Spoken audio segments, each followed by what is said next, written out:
What if I told you that right now? At this very moment, family you have never heard of is making decisions that affect your paycheck, your home, and your future. Not presidents, not famous billionaires you see on the news. Someone else, someone hiding in plain sight. For hundreds of years, this family has quietly built an empire so massive that it makes every company you know look small. They control banks. They control money. And money controls everything. But here's the wild part, almost nobody knows their names. In the next few minutes, I'm going to show you 3 things that will completely change how you see the world. First, you'll discover how one family turned a small banking business into an operation that reaches every corner of the globe. Second, you'll learn the secret strategy they use to stay invisible while holding all the power. And third, you'll understand why world leaders, politicians, and celebrities answer to them and what that means for you. This isn't a story from the movies. This is real history, real money, real power, and the truth behind it all will shock you. Let me show you exactly how this happened. To understand how a family became invisible, yet all-powerful, we need to go back in time. Not to last year, not to last century. We need to go back to the 1700s. Way back. Imagine a small town in Europe. The streets are narrow. The buildings are old. Most people in this town are poor. They work in farms or small shops. They have almost no money. But one family saw something nobody else could see. They saw opportunity. The family name was rumored to be connected to royal bloodlines. Their ancestors served kings and queens. They understood how power worked. They understood that money was the real power. Not titles, not crowns, money. One man in this family had a brilliant idea. He would become a banker. But not just any banker. He would loan money to governments. Think about that for a second. Imagine having so much money that you could loan it to entire countries. Kings and queens needed money to fight wars. They needed money to build cities. They needed money to survive. And this man would give it to them. Here's the genius part. When you loan money, the person who borrowed it has to pay you back. With extra. That extra is called interest. So the family got richer and richer. Every time a war started, they got richer. Every time government needed to rebuild, they got richer. They didn't care who won or lost. They made money either way. By the 1800s, this family didn't just have money.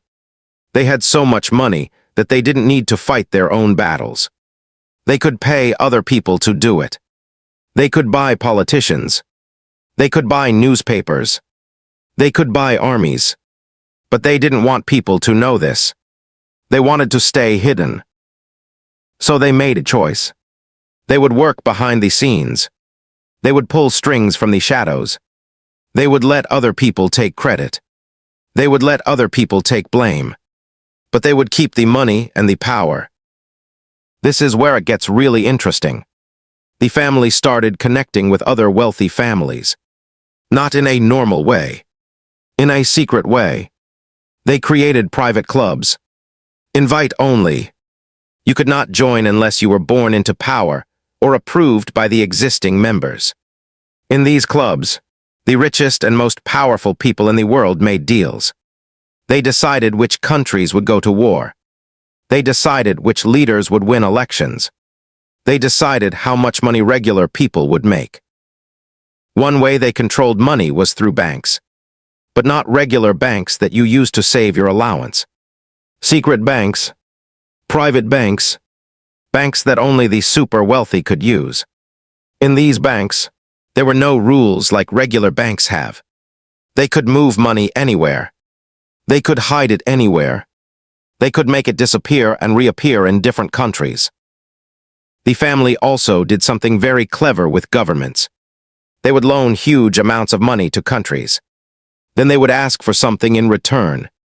Not money, Power. They would ask governments to change laws in their favor. They would ask governments to start wars with countries that were competition. They would ask governments to let them control important industries like railroads, shipping, and oil. By the early 1900s, the family had spread their influence across Europe, America, and into Asia. They had family members in every major country. These family members would marry other wealthy people. They would make business deals with other powerful families. They would create a web of connections so complex that regular people could never trace it. The smart part was how they stayed hidden. They didn't put their names on things. They created companies with other names. They created trusts and organizations with complicated names. If you tried to trace the money, it would twist and turn and lead you nowhere. By the time you figured out who really owned something, the family had already moved the money somewhere else. They also used something called shell companies. That means they would create a fake company. This fake company would own a real company. But the fake company was owned by another company that nobody knew about. And that company was owned by a trust. And that trust was controlled by people using secret names. It was like a giant maze. And only the family knew the way out. During wars, this family got even richer. Wars cost massive amounts of money. Both sides needed weapons. Both sides needed supplies. The family's companies sold to both sides. They didn't care which side won. They just made money from the fighting. When the war ended, they would loan money to help rebuild. So they made money from destroying and money from rebuilding. One really important thing happened after World War I. Countries were so broke that they couldn't pay back their loans. So the family made a deal. Instead of paying money, the countries had to give the family control of certain things, like their money supply, or their central bank, or their trade agreements. This is huge. Control of a country's money supply means you control how much money people earn. You control how much things cost. You control everything about people's lives. And the family now had this control in dozens of countries. By the middle of the 1900s, the family was so powerful that they didn't even need to hide completely anymore. They were so connected, so deep in the system, that nobody could touch them. Even if governments wanted to fight them, they couldn't, because the politicians who made the laws worked for the family. The generals who led armies worked for the family. The judges who made court decisions worked for the family. But here's the thing that kept them truly invisible. They didn't flaunt it. They didn't brag. They didn't have giant signs with their names. They stayed quiet. They let other people be famous. They let other people take the credit. They let other people be the faces everyone recognized. This strategy was brilliant, because when people think of power, they think of presidents and celebrities. They think of people they see on TV. But the real power was somewhere else. It was in quiet meetings in private rooms. It was in phone calls that nobody recorded. It was in handshakes between old men in secret clubs. The family understood something that most people never figure out. True power isn't being famous. True power is making other people do what you want without them realizing it. True power is being so essential to the system that the system cannot function without you. And that's exactly where this family had positioned themselves by the end of the 1900s. They weren't just wealthy. They weren't just influential. They were essential. They were woven into every major government, every major bank, every major industry. You could not separate them from the system because they were the system. This is how family became invisible yet all-powerful.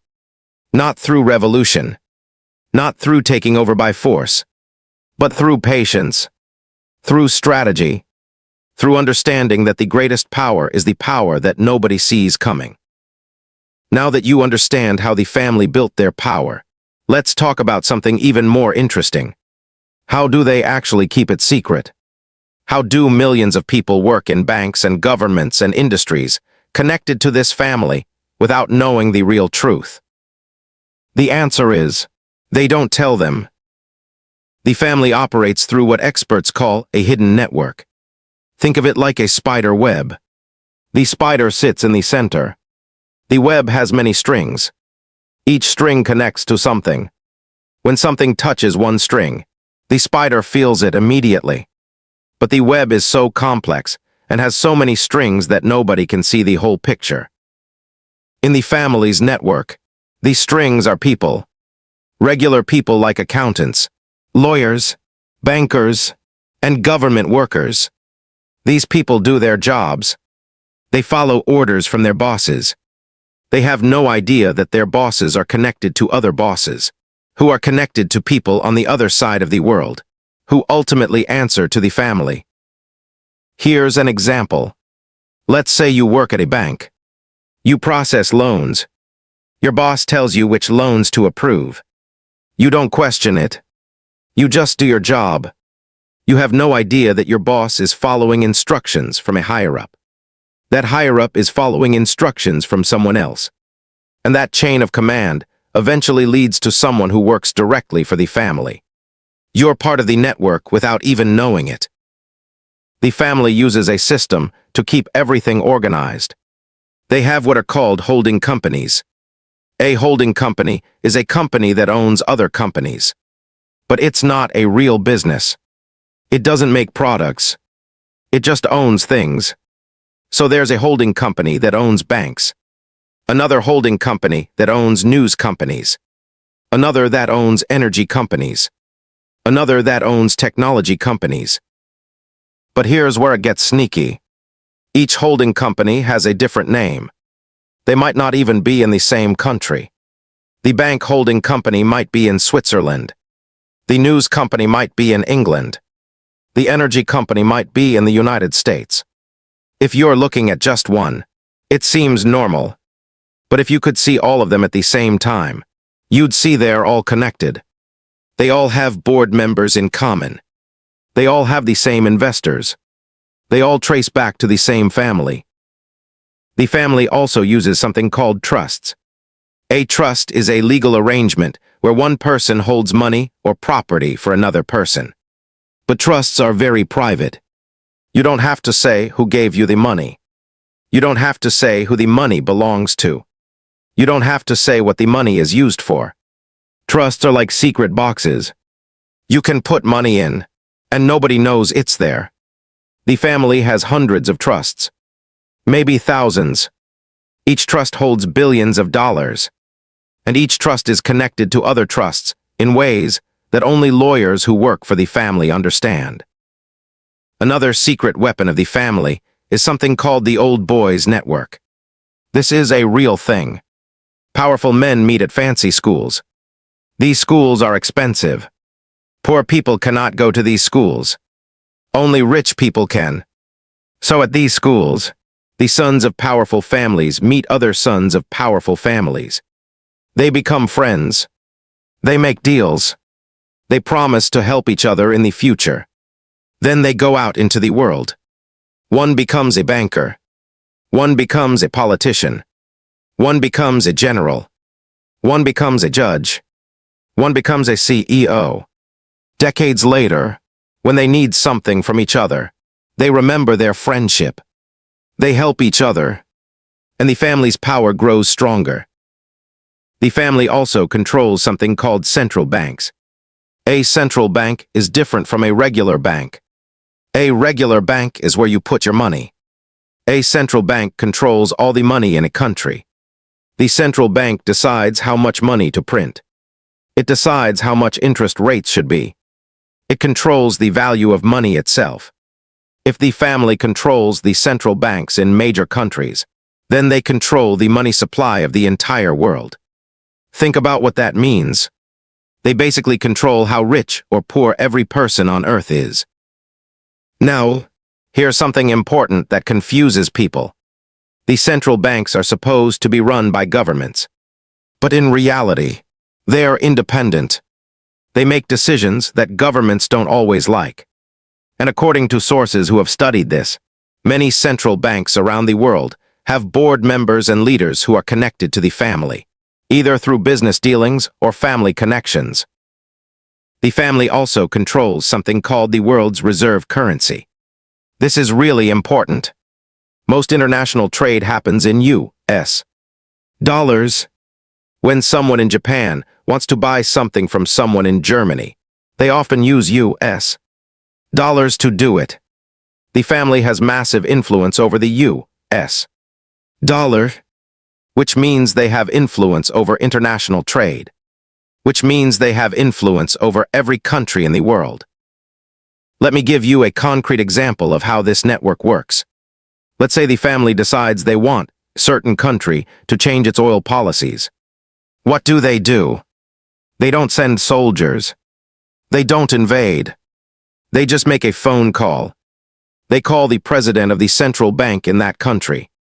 This central bank president went to the same fancy school as someone in the family. They've known each other for 30 years. The central bank president owes his job to financial support from organizations connected to the family.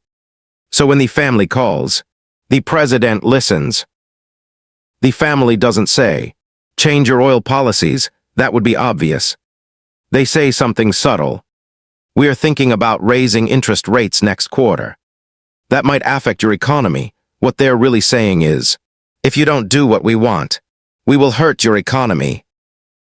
The central bank president gets scared. He goes to the president of the country. He says, "We need to change our oil policies." The president doesn't know why, but he trusts the central bank president. So he changes the policies. And suddenly, the family has gotten what they wanted without anyone knowing they asked for it. This happens thousands of times a day, in different countries, in different industries. Sometimes it's about oil. Sometimes it's about trade. Sometimes it's about military decisions. Sometimes it's about laws that protect the family's businesses. Every time, the family gets what it wants. And every time, it looks like someone else made the decision. The family also owns or controls major news organizations. This is crucial. If you control the news, you control what people believe. You can make people think something happened when it didn't. You can make people forget something that did happen. You can make people support things that hurt them because they don't know the truth. For example, according to reports, when the family's banks commit fraud or break laws, the news organizations connected to the family simply don't report it. Or they report it in a way that makes it sound minor. Meanwhile, if a small bank commits the same crime, it gets huge news coverage. People get angry. People demand justice. But the family's bank faces almost no consequences. The family also uses something called lobbying. Lobbying is when you pay people to convince politicians to pass laws that benefit you. The family spends billions of dollars on lobbying. They have lobbyists in every major government. These lobbyists write laws. They hand them to politicians. The politicians pass them without even reading them. And suddenly, there's a new law that makes the family richer and more powerful. All of this is legal. That's what makes it so genius. The family doesn't break laws. They hire lawyers to make sure of that. But they use the laws that exist to give themselves unfair advantages. They use the system against regular people. And because it's all legal, there's nothing anyone can do about it. The network is so deep and so complex that even if governments wanted to fight it, they couldn't. Because the people in government are part of the network. The judges are part of the network. The generals are part of the network. You'd have to fight the system itself. And the system protects the family. The system is the family. Up until now, we've talked about how the family built their power and how they keep it secret. But what does that power actually look like in the real world? How does it affect your life? How does it shape what happens every single day? The truth is, the family's influence is everywhere, and it shapes major events. Let's start with something recent. Between 2008 and 2010, the world experienced a massive financial crisis. Banks failed. People lost their homes. Millions of people lost their jobs. It was one of the worst disasters in modern history. But here's the interesting part. The people who caused it didn't go to jail. In fact, many of them became even richer. How? According to researchers and financial analysts, the crisis was caused by banks making bad loans on purpose. They knew the loans were risky. They knew people couldn't pay them back. But they did it anyway because they could make money quickly. Then when it all collapsed, government stepped in and gave the banks money. Taxpayers' money. The taxpayers whose homes were taken away had to pay to rescue the banks that took their homes. Now, here's where the family comes inches. According to sources, many of the banks at the center of the crisis were connected to the family or had board members appointed by the family. The decisions that led to the crisis came from the top of these banks. The people at the top were part of the network. They got the order, or they got permission, or they understood what the family wanted, and they acted accordingly.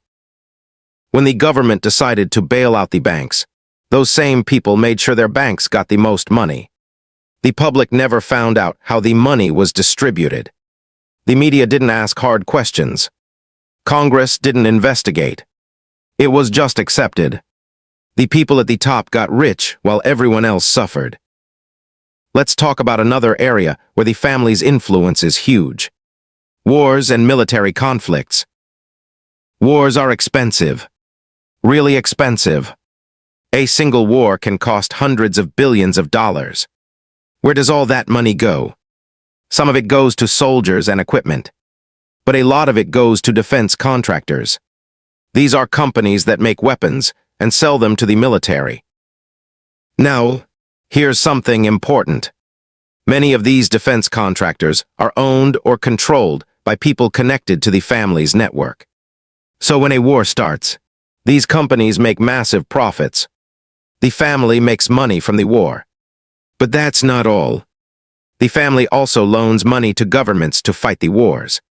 So the family makes money from the loans and from the weapons sales and from the post-war rebuilding.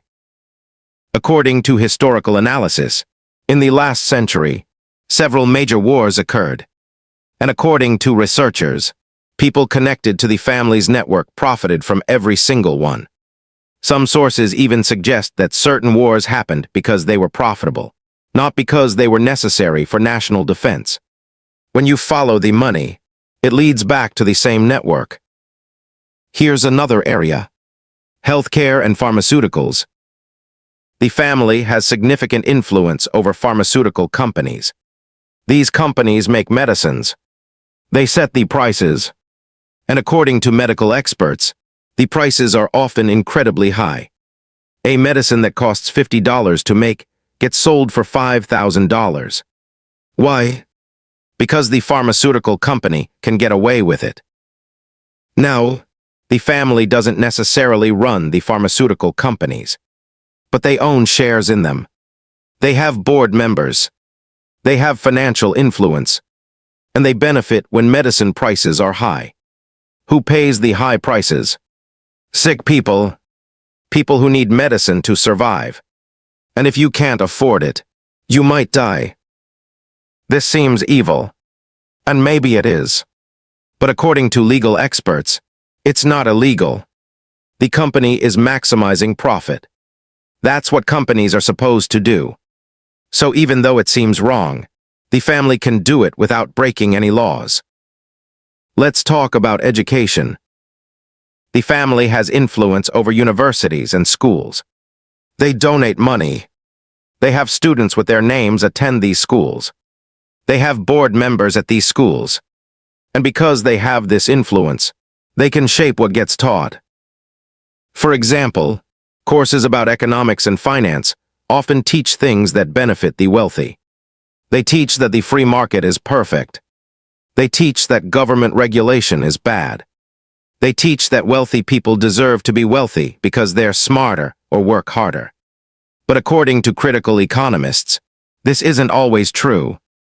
Sometimes wealthy people are wealthy because they were born wealthy. Sometimes they're wealthy because they manipulated the system. But the family's influence over education means that alternative viewpoints don't get taught. Here's another example. History classes teach certain things and leave out other things. According to sources, history classes in many countries downplay or completely ignore the family's influence over major historical events. Students learn about presidents and generals. They don't learn about the bankers and business people pulling the strings behind the scenes. Let's talk about something that affects everyone: food and agriculture. The family has influence over major food companies. These companies control what people eat. They decide what gets planted. They decide what gets sold. And they make it so that certain foods are cheap and easy to get, while healthy food is expensive. According to nutritionists, this has led to an epidemic of obesity and disease. People eat cheap, unhealthy food because they can't afford anything else. The food companies make huge profits. The family benefits. Meanwhile, regular people get sick. And then they have to buy medicine from the pharmaceutical companies the family also owns. It's a system where every direction leads to the family making money. You can't escape it. Even when you're trying to be healthy, the system pushes you toward things that benefit the family. Let's talk about energy. Oil and energy companies have been central to world power for 100 years. And according to analysts, many of the major energy companies have connections to the family's network. This means the family influences global energy policy. They decide whether we develop renewable energy or keep using oil. They decide what energy costs. And they influence wars fought over energy resources. In recent decades, climate change has become a major issue. According to scientists, we need to move away from oil and toward clean energy. But the oil companies are extremely powerful. They have been lobbying against climate action for decades. And according to sources, many of these oil companies are connected to the family. So the family has a vested interest in keeping oil as the primary energy source. Their interest conflicts with what's good for the planet. But their power is so great that we keep using oil anyway. Let's talk about technology and the internet. The internet was supposed to be a place where information flows freely. But according to researchers, the family has been using its power to influence technology and the internet too. Tech companies need investment money. Banks provide that money. And according to sources, the banks providing this money are connected to the family. So the family has influence over what tech companies do. This means the family can influence what information people see online. They can support tech companies that censor certain information. They can invest in companies that collect data about people. They can shape the technology that controls modern life. Now, I want to be clear. The family doesn't control absolutely everything. That would be impossible. But they have influence in so many areas that they shape the overall direction of society. They don't need to control everything. They just need to control the most important things. The things that make money. The things that give them power. Everything else flows from that. Now we're getting into the really interesting part. How does the family actually maintain their power across the world? How do people on different continents, who have never met, somehow work together for the family's benefit? The answer is through something called the old money network.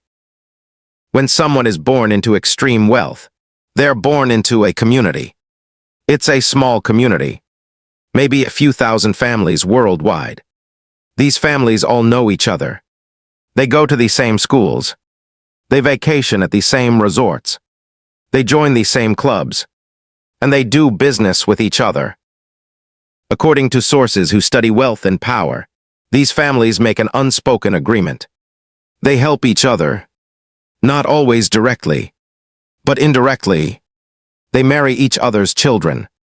They hire each other for jobs. They recommend each other for positions of power. Let's say the main family wants to expand their influence in Japan. They don't send one of their own. That would be too obvious. Instead, they have a connection to another wealthy family that has connections in Japan. They ask for help. The other family helps. In return, the main family helps that family with something they want. It's a network of favors. But it goes deeper than favors. There's actual family connection. According to genealogists, if you trace back royal families in Europe, you find that they're all related. They married each other over centuries. And according to sources, some of these royal families are connected to the main family we're talking about. When you have actual family members controlling different parts of the world, coordination becomes easy. A family member who is a banker in London talks to a family member who is a businessman in New York. They talk to a family member in Hong Kong. They share information. They coordinate strategy. This is why the family is so hard to stop. If you remove one person, there's always another family member ready to take their place. The family doesn't depend on individuals. It's a system, and the system perpetuates itself across generations. Let's talk about something called generational wealth. When someone dies, they leave their money to their children. The children inherit billions of dollars. With that money, they can invest in new opportunities. They can start new businesses. They can buy influence. They can maintain power. But here's where it gets interesting. The children of the wealthy don't just invest randomly. They're part of the network. They're taught from birth about their family's position. They're taught about the right people to know. They're taught about strategies that have worked for centuries. They go to special schools where they meet other wealthy children. By the time they're adults, they have a built-in network of connections. They have mentors who teach them how to maintain power. They have advisors who manage their money. They have lawyers who keep them legal. They have security who keeps them safe. And they have a sense of entitlement. They believe they deserve power. Their parents believed it. Their grandparents believed it. Everyone around them believes it. So they continue the legacy. Now, let's talk about something that most people don't understand. The difference between wealth and power. You can be very wealthy without having much power. You can have $1 billion and still have to follow the law like everyone else. You can't make a politician do what you want just because you're rich. But if you're part of the network, it's different. If you're part of the network, you have access to information that regular people don't have. You know about policy decisions before they're announced. You know about wars before they start.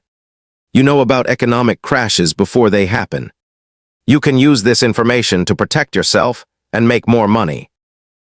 For example, if you know that interest rates are going to be raised next month, you can move your money before it happens. Or you can bet against the dollar. Or you can buy certain stocks that will do well when rates rise. Regular people don't have this information. They just have to hope for the best. But the network has this information. So they're always ahead of the game. They're always making the right bets. They're always positioning themselves correctly. This is called insider trading in some cases. And insider trading is illegal. But according to legal experts, the rich rarely get caught. They have lawyers. They have ways of hiding their actions. And if they do get caught, they have resources to fight it. So effectively, they can break laws that regular people would go to jail for breaking. Let's talk about influence in politics. Politicians need money to get elected. They need money for advertising. They need money for campaigns. Where does this money come from? From wealthy people and businesses. And according to sources, much of this money comes from people and businesses connected to the family's network. When a politician receives money from someone, they feel obligated. Not necessarily in a legal sense, but in a human sense. You give money to someone. They win the election. They're in power. Now you call them and ask for a favor. They remember that you helped them. They help you in return. This is legal. It's called campaign contributions. but it means that politicians end up listening more to wealthy donors than to regular voters. And the wealthy donors are often connected to the family. So the family has influence over politicians without it being obvious. Let's talk about something called regulatory capture. A government agency is supposed to regulate an industry. For example, a banking agency is supposed to make sure banks follow the rules. But what happens when the people in charge of the agency are connected to the banks? According to sources, this happens frequently. A banker works at a bank for many years. Then he takes a job at the government agency that regulates banks. His friends are still at the bank. His family is still connected to banking. Now he's regulating his former employer. What do you think he does? Does he enforce the rules strictly? Or does he give breaks to his friends? This is called regulatory capture. The industry captures the agency that's supposed to regulate it. The agency ends up protecting the industry instead of protecting the public. Now, let's talk about something called the revolving door. People move back and forth between government and business. A person works in government. Then they work for a corporation. Then they work in government again. They're always connected. They're always helping each other. According to sources, this happens a lot with the family's network. Someone works in government. They make a decision that helps a certain company.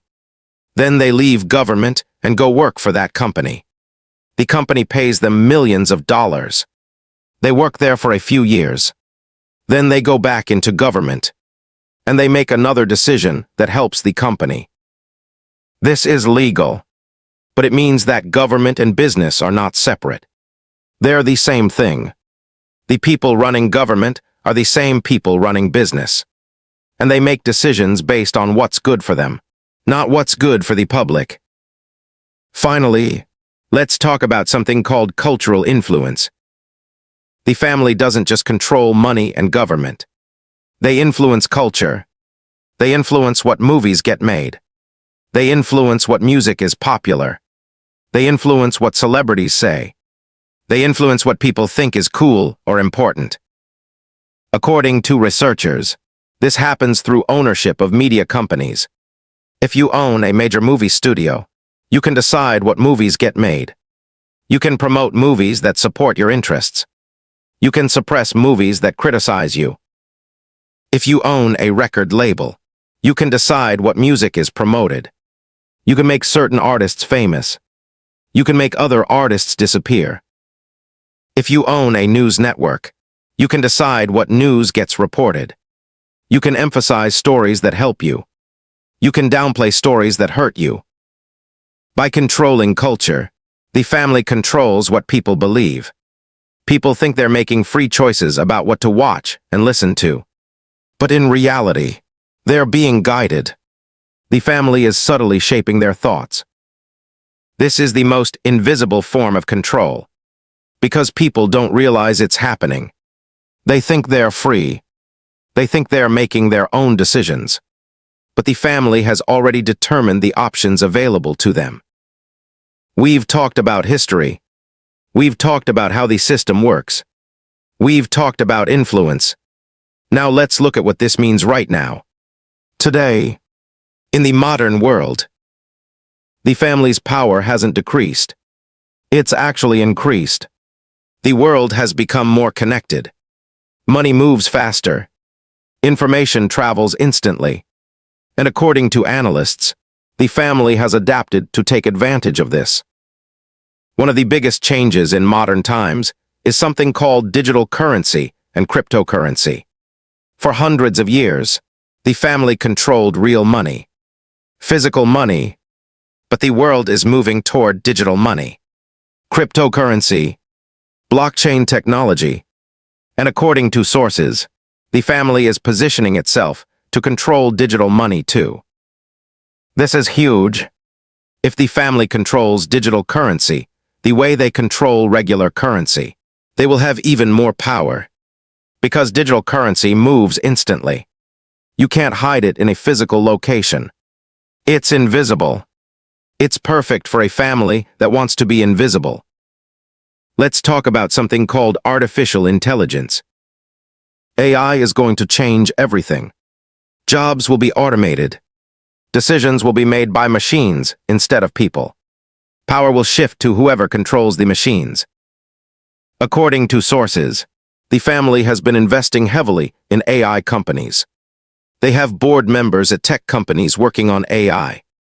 They're positioning themselves to control the AI that will control the future. Let's talk about data. In the modern world, data is more valuable than oil. Whoever has data about what people do, what they buy, what they think, that person has power. They can predict the future. They can manipulate people. They can make money. According to researchers, the family's network includes tech companies that collect massive amounts of data. Social media companies, search engines, online retailers, banks, health trackers, all collecting data. And according to sources, much of this data flows to the family or their allies. With this data, the family can see patterns. They can see what people are about to do before they do it. They can predict which countries will have problems. They can predict where wars will start. They can predict economic crashes. And they can position themselves to profit. Let's talk about something called the New World Order. Some people use this phrase as a conspiracy theory, but it's actually just a term for how the world is becoming more connected, more global. International organizations are growing in power. National governments are becoming less powerful. According to sources, the family has been supporting this shift toward global organization. Why? Because they can control global organizations more easily than individual governments. A global bank can be influenced more easily than 50 national banks. A global government would be easier to control than 200 national governments. So the family has been pushing for more international cooperation, more international law, more international organizations. As the world becomes more global, the family becomes more powerful. Let's talk about something that's happening right now. Central banks around the world are considering something called digital central bank currency. This is money controlled by governments but digital instead of physical. According to sources, the family has been involved in planning this system. They're making sure the system can be controlled. They're making sure it benefits them. If digital central bank currency becomes the standard, the family will be in control. They'll see every transaction. They'll be able to freeze accounts. They'll be able to control who can spend money and who can't. Imagine that power. Let's talk about something else happening right now. Surveillance. Governments are installing cameras everywhere. They're monitoring phone calls. They're tracking internet activity. According to privacy experts, much of this surveillance technology is provided by companies connected to the family's network. The official reason for surveillance is safety, to catch criminals, to prevent terrorism. But according to sources, the real reason is control. When you're constantly watched, you change your behavior. You're less likely to protest. You're less likely to criticize the government. You're less likely to organize against powerful people. The family supports surveillance because it keeps people docile and controllable. Let's talk about education right now. According to researchers, the family has been increasing their influence over education. They're funding schools. They're determining curriculum. They're shaping what children learn. Why? Because children are the future. If you control what they learn, you control what they believe. You control what they become. You ensure that the next generation will continue to support the system that benefits the family. Let's talk about something called the Great Reset. This is a real term. It's used by the World Economic Forum. According to sources, the World Economic Forum has connections to the family's network. The Great Reset is a plan to reshape the world economy, to make it more equitable, Or so they say. But according to critics, the Great Reset is actually plan to increase the family's power even more, to consolidate control, to make it so that there's no escaping their system, to create a world where everything is digital, tracked, and controlled. The official story is positive, but according to sources, the real agenda is about power and control. Let's talk about something happening in China and other countries. Social credit systems are being implemented. These are systems where people get scores based on their behavior. If you do something the government doesn't like, your score goes down. If your score gets too low, you can't travel, you can't get loans, you can't get jobs. This is presented as a way to encourage good behavior, but it's also a perfect tool for control. According to sources, these systems were designed with help from organizations and companies connected to the family, and the technology powering them comes from companies in the family's network. Let's talk about climate change for a moment. We established earlier that the family profits from oil, so they've resisted moving to clean energy. But here's something interesting. In recent years, the family has started investing in clean energy too. Why the chain? According to analysts, it's strategic. The world is moving toward clean energy, whether the family likes it or not. So instead of fighting it, they're joining it. They're buying clean energy companies. They're getting on the boards. They're making sure that clean energy enriches the same people who got rich from oil. This is genius. No matter what happens, the family wins.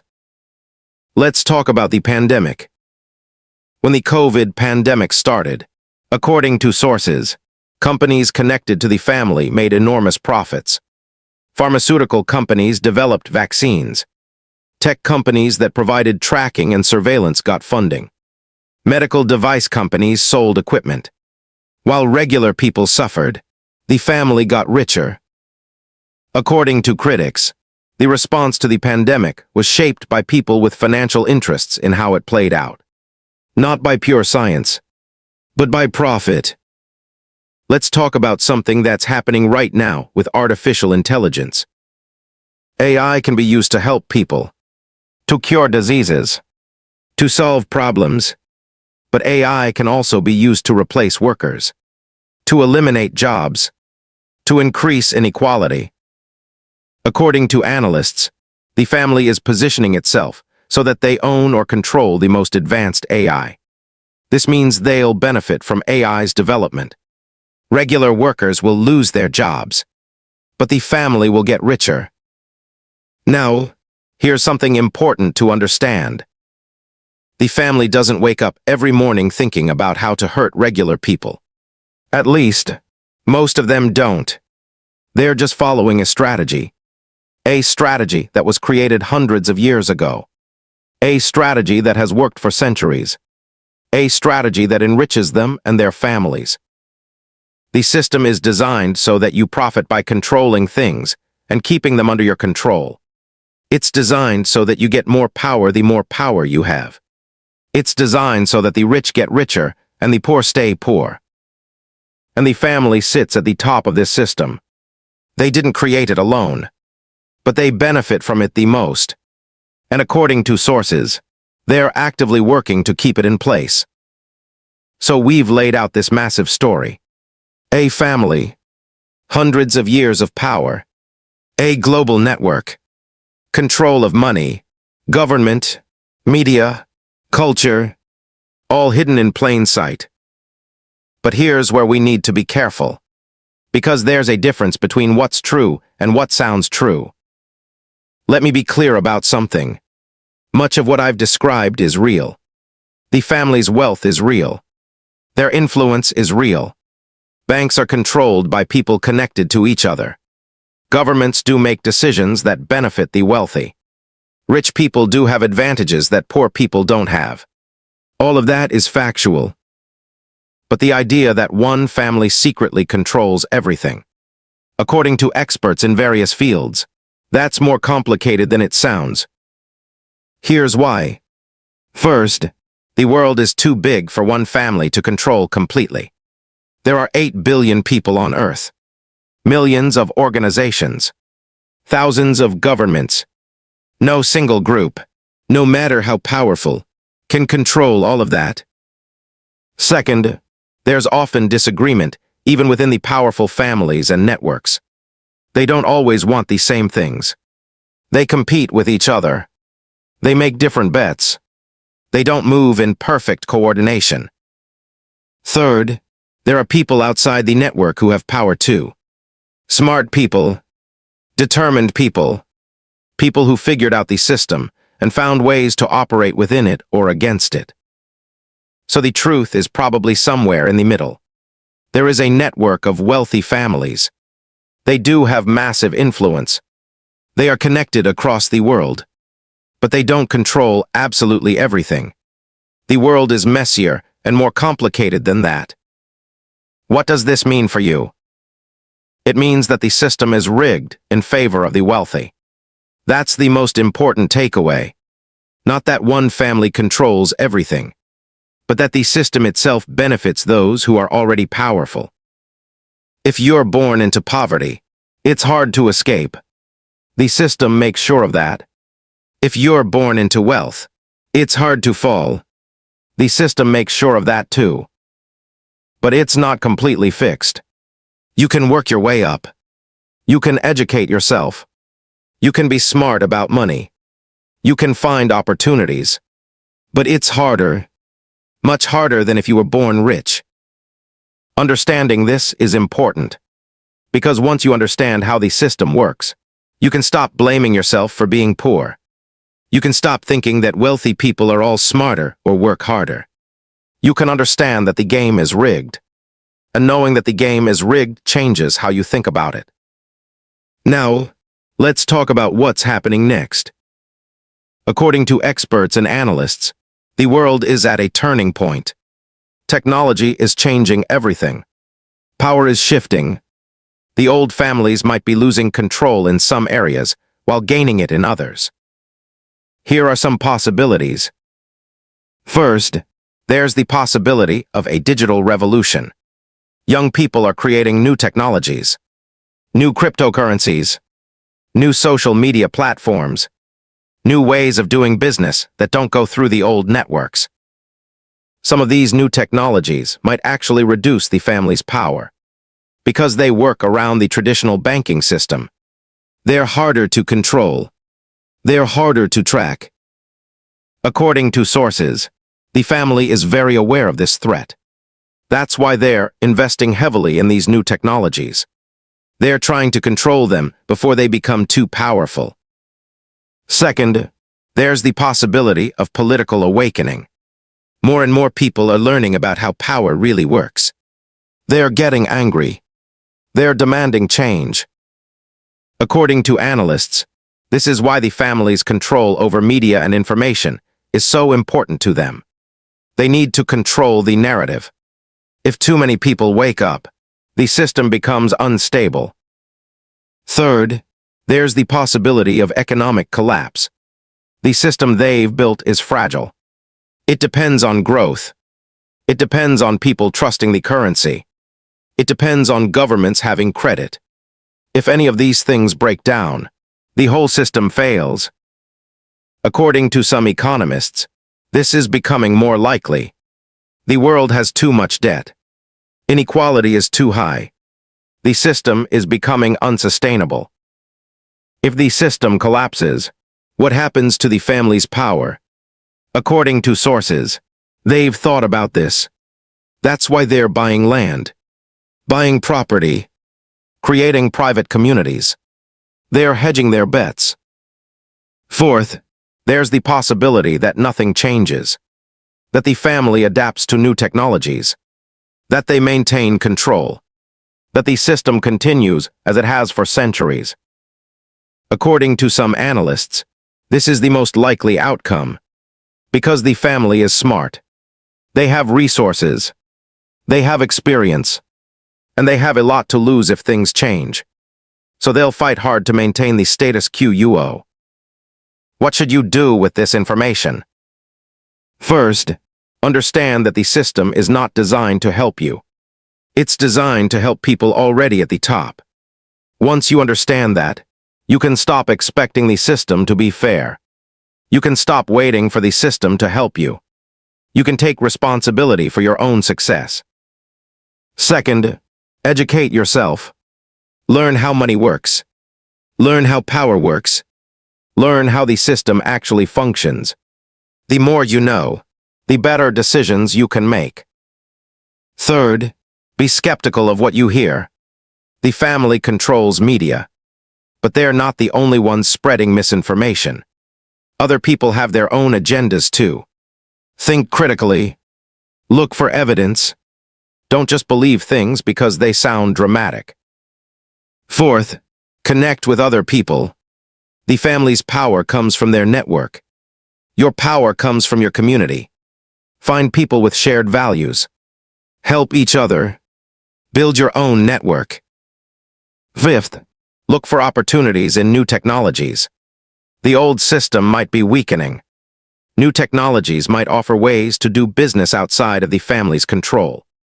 Cryptocurrency, for example, or new social media platforms, or new energy systems.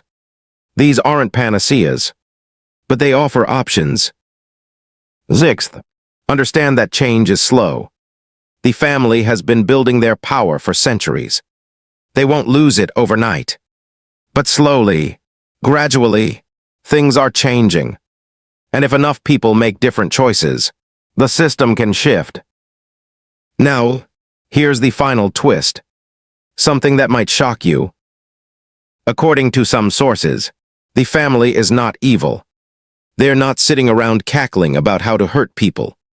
They're just doing what they think is right. They believe they're smarter than everyone else. They believe they deserve to be in power. They believe that if they don't control things, bad things will happen. In their minds, they're not controlling the world out of malice. They're controlling it out of responsibility. They're managing the world. They're making sure things don't collapse. Whether that's true or not is something you have to decide for yourself.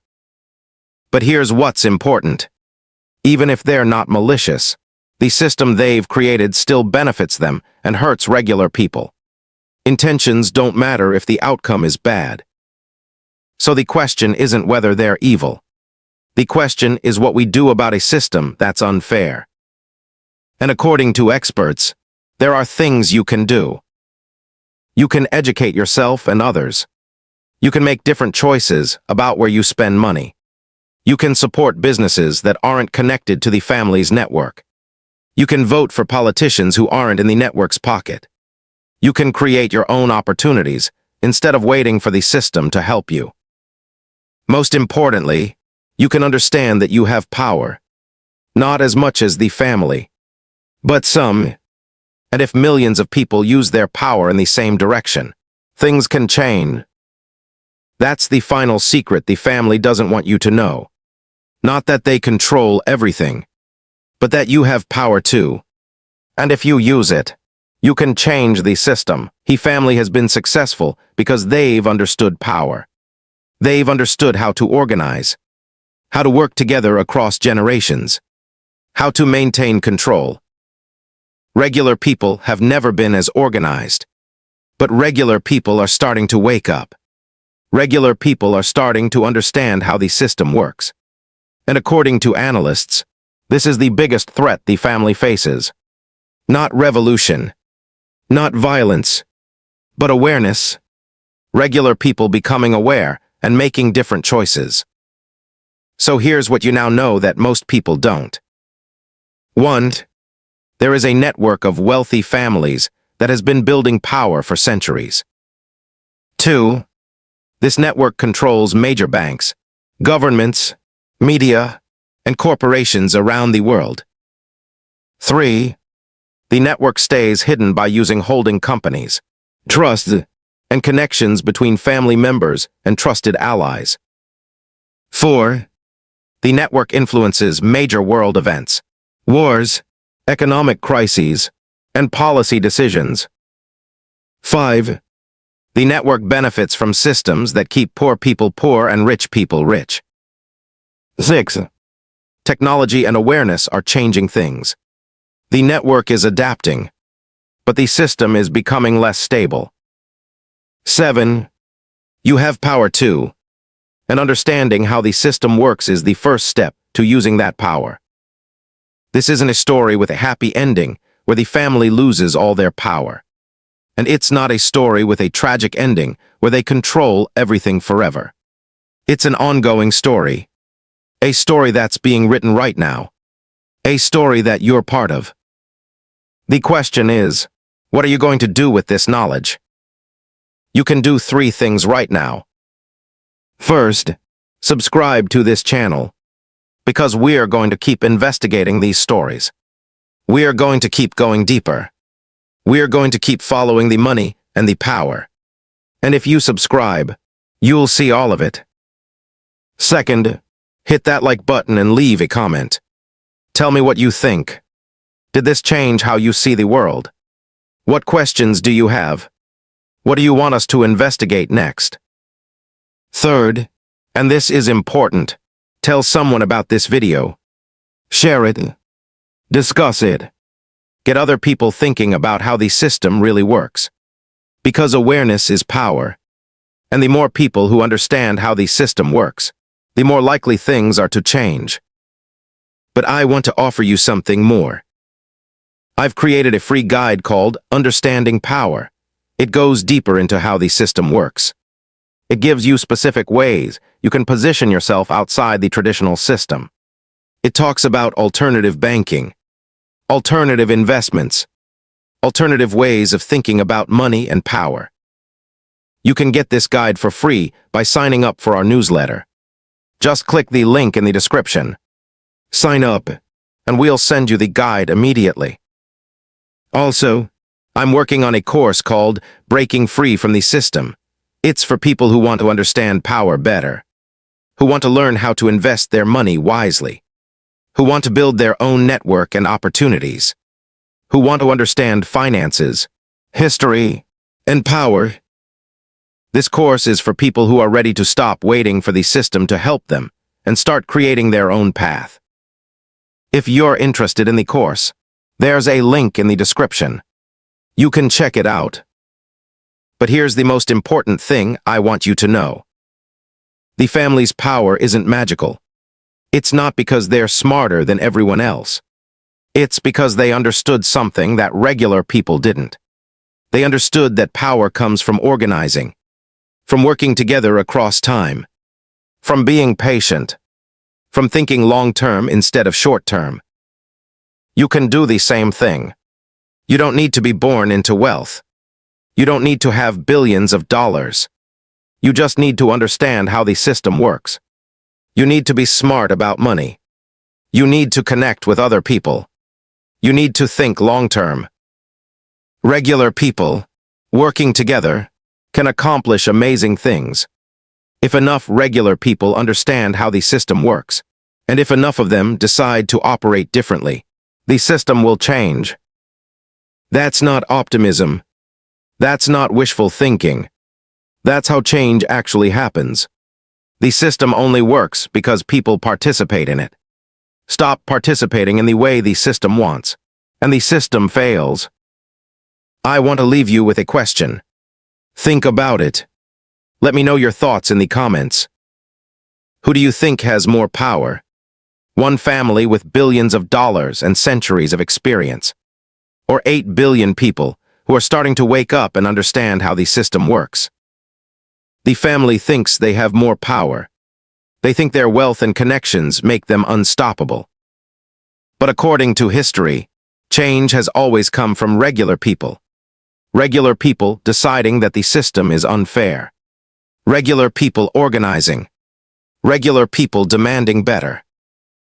The family has lost power before, and they can lose power again. The question is whether enough people will wake up. Whether enough people will care. Whether enough people will decide to do things differently. I think it's possible. I think the world is changing. I think more people are waking up every day. But it requires you. It requires you to understand the system. It requires you to make different choices. It requires you to share this knowledge with other people. So thank you for watching. Thank you for learning. And thank you for being someone who's willing to think about how the world really works. The power is in your hands now. What are you going to do with it?